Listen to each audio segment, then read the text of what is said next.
Mentioned this in the video the other day. We've got an article from Snap.fan. We will link it below as far as some things that we are able to pull from the data mine. Still a little bit frustrated about this whole topic, but I want to make sure to give you guys some information. So for those of you who are so interested, you know, we can balance our rage / frustrations with what's happening in the game. So what we've got, what we know is some stuff coming in April.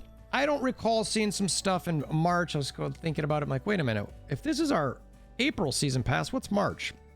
Comment below if you see anything. Maybe I didn't write it down and I missed it, but I thought I had all that down. So anyway,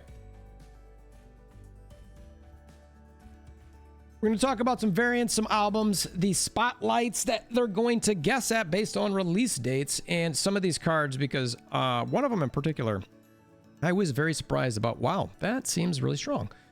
Just at the one I looked at, because I was like, what does that mean? So then we've got the graphic images here for the season pass.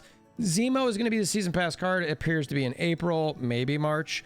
But the other two cards in there are going to be Abomination and Zemo, leaning into Thunderbolt type stuff. Again, a really cool looking image there. You can see White Widow, you can see US Agent, Valencina, all that sort of thing. So the cards, this is going to be the primary aspect of this video, probably the thing you're most interested in. So we want to spend a little bit of time on this. Baron Zemo, the season pass card, 4/6 in itself seems pretty solid. Especially when you think about putting your Zabu in a deck, something else with 4/6 going to be solid. You throw in Omega Red, the changes there, feeling good. On reveal, add the lowest cost card from your opponent's deck here on your side. This can be interesting. Now you could get lucky with somebody who's got, you know, a bunch of high powered cards in their deck left. Maybe they're playing a blob deck and they've played a lot of Thanos Stones, so they don't have any low ones left. Or you could get very unlucky here. So this card, I feel like, is really going to be opponent dependent, which to me means it might not necessarily be great. If you're playing somebody who maybe is playing goblins out there and that's all they've got in deck, or maybe Selene or something like that, and it's something that you don't want, or God forbid a Destroyer might be because they've got all 6s and you RNG into that. Unlikely, but possible. You know, some things like that can play. Now, I think generally speaking, it's going to be better than not, but I do like this. So, and it says add the lowest cost card from your opponent's deck here. I'd like it for it to actually steal it, to take it. I don't know if necessarily add means that you're copying it. So we'll see. But anyway, I like that card at its surface. I think it's decent, but I think there's going to be some downfall to it. You get it at 3/6. You know, maybe you play in a full lane so you don't risk it or something like that. Solid. All right, next up, 6/10 Red Hulk. Why is it not 12? When your opponent ends a turn with unspent energy, +4 power. That's strong. That's very strong. Now, that's if in hand or in play. So it's similar to the regular Hulk. I actually think this is going to get nerfed down to maybe +3. I don't think they should go +2. I think it needs to be a little bit stronger than that, but I think it's going to go to +3. Because right now I look at this and I'm like, okay. Now, again, opponent dependent. So we'll see.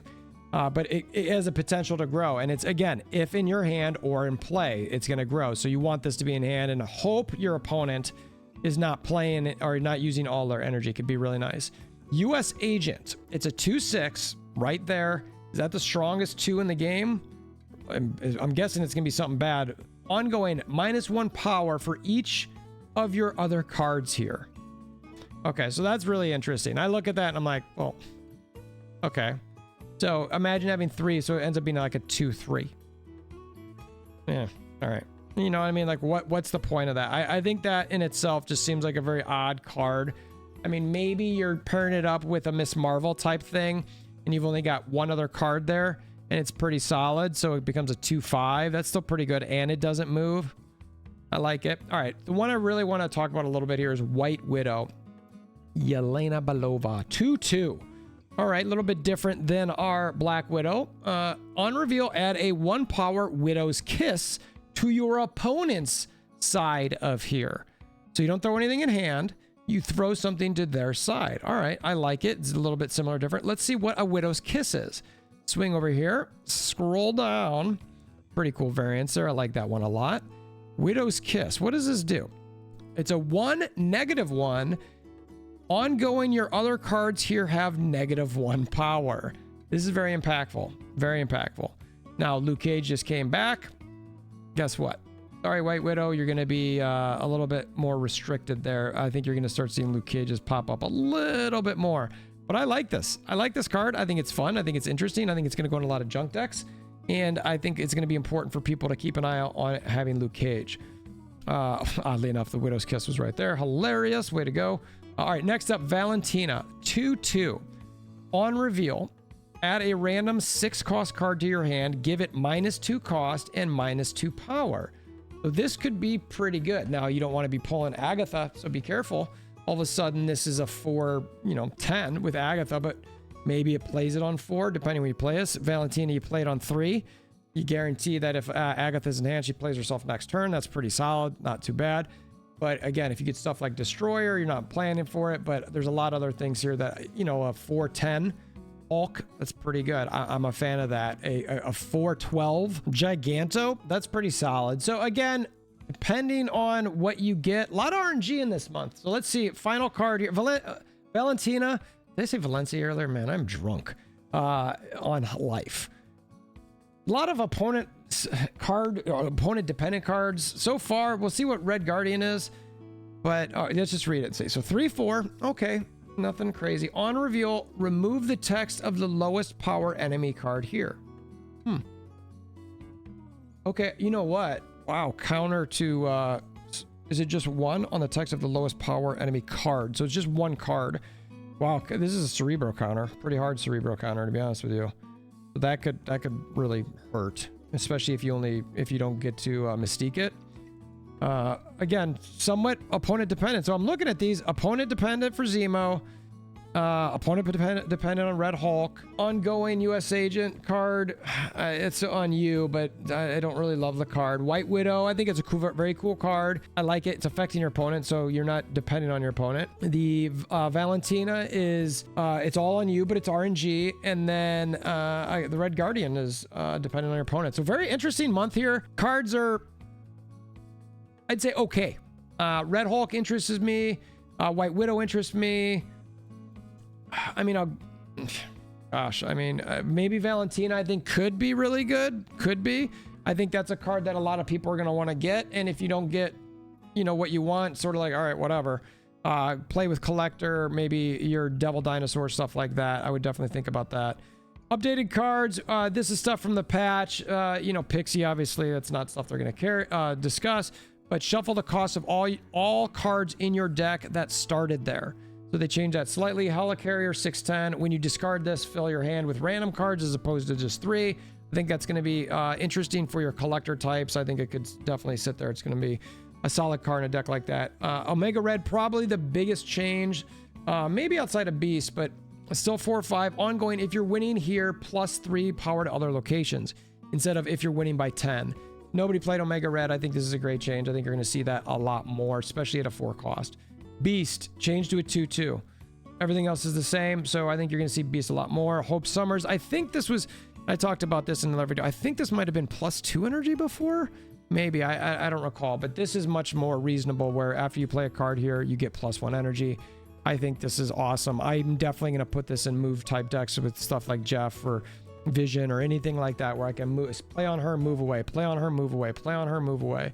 So maybe some turns I put 2 cards on there. Maybe that with Black Swan, and you get some of your zeros there.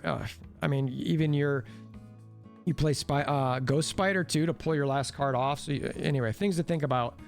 And then there's a bunch of stuff. This is where it doesn't have a lot of information. Some information, Dancing on the Sun. The 2,000 credits for $10.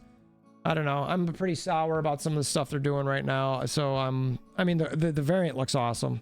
Carnival, that looks really dope, honestly. I'm curious to see what my South American friends think about that one. Looks pretty awesome. Talked about how Zemo's in April. Some new locations. The first one, Castle Zemo. The first card you play here switches sides. I think that's very interesting, especially if you get rocked. Here you go. I have the rock you gave me. Thunderbolt's Tower. After turn 5, give all your cards here 2 power. Okay, that means not +2, but just 2, right? So it reduces. I think that's a Luke Cage thing again. Maybe you put your high cards there. You're not stressed about it because you've got Luke Cage. Great for Cerebro too. Maybe you would play your Iron Man there. Great. Awesome. I'm assuming, again, it's the base power. They probably want to clear that up a little bit. New Conquest variant, Bast. Looks pretty cool. I dig it. And then they've got the Spotlight caches, Guessing. So based on when the cards will get released, so it looks like our first card in April is going to be Red Hulk along with Zemo. Again, I think that's a pretty solid card. I would highly, I'm guessing it's going to be Series 5. I think that's going to be one you want to get. Sebastian Shaw and Echo, I think are solid other cards. Not played a lot with Sebastian Shaw anymore. He had a little bit of a day in the sun. Echo, I think, is a great tech card, and it looks like an awesome, awesome variant. U.S. Agent, like I mentioned, I wasn't in love with that. I wouldn't be surprised if that's maybe a Series 4. Mirage, Jeff, both solid cards, but we'll see. White Widow, the next week with Lady Deathstrike, which I still don't think is a great card. She maybe has some niches, but she struggles at 5 cost. This is a problematic card. I just don't see it really fitting in great. I mean, maybe again, if Cerebro ever gets to be something where it's meta, you take out a Cerebro, I think that's really great. High Evolutionary looks like a cool variant, but oh, an MCU variant. I like that. Is that the first time they've done that? Very cool. Valentina, Snowguard, and Nico allegedly in the next week. All of these cards are actually pretty solid. That could be a good solid week to pull, to be honest with you. Red Guardian, where it takes away the text. You get Blob, so if you can get that, that's solid. And then Null. No, please get Null out of these. All new Ultimate variants. White Queen, that looks cool, but there's already tons of variants. Silk, I've got so many Spotlight Silks. And then they've got new variants coming in here. I'm not going to go through each one of these. I will scroll through them. Maybe a couple pop out at me. It's interesting to see these Doc Ock ones. Those are pretty cool. The Deadpool one there's pretty neat. But you'll see these coming to the game. It doesn't look like this Hercules one could be in one of those spotlights too. I wouldn't be surprised if that pops up in some of the ones above. Even this Iron Lad one, maybe. Well, I don't know. That's do they ever put? That's Ryan Gonzalez, I believe. I don't know if she normally gets in there. Possibly Meek. I could see them. Well, they're not going to put a Dan Hip in a spotlight. I feel like maybe they would. I don't know. That's a pretty cool looking Meek.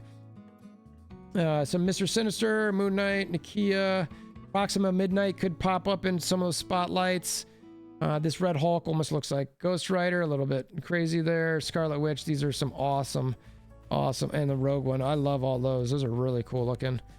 That Sarah one's really good too. What is that?